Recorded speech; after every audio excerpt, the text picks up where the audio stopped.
New York, hundreds of workers rallied Monday outside the Trump International Hotel in Manhattan and the Massachusetts State House to protest systemic racism and economic inequality, an effort that organizers hoped would grow into a nationwide strike in which tens of thousands of people walked off the job.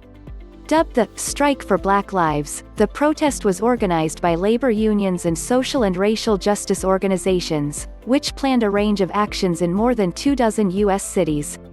Where work stoppages are not possible for a full day, participants expected to picket during a lunch break or observe moments of silence to honor Black lives lost to police violence, organizers said. About 1,500 janitors in San Francisco walked off their jobs and plan to lead a march to City Hall later in the day, according to Fight for $15, a labor group that supports raising the U minimum wage to $15 an hour. McDonald's cooks and cashiers in Los Angeles and nursing home workers in St. Paul were also striking, the group said. The strikers were to include delivery men and women, fast food employees, ride-share and airport workers.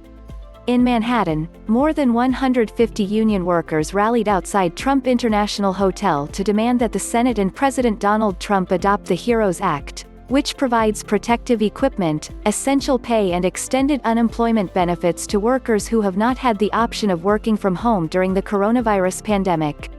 It has already been passed by the House. Rally participants held signs that read, "Black Lives Matter, Racism is a Public Health Crisis," and "Unions for All." Today, we're here to demand from those in power, including the man whose name adorns the building, that it's time to dismantle white supremacy and combat police brutality, said Kyle Bragg, president of 32BJ, a union representing more than 170,000 office janitors, security workers and doormen on the East Coast. Until we have racial justice, we cannot have economic, climate or immigrant justice, Bragg said.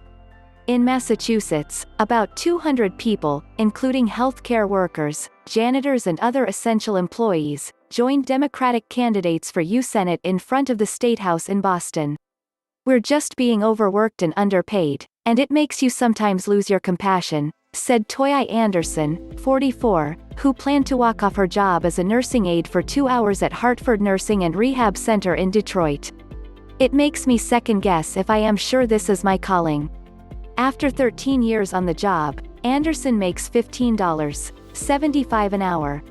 Nationally, the typical nursing aide makes $13.38, according to healthcare worker advocacy group PCI, and 1 in 4 nursing home workers is Black.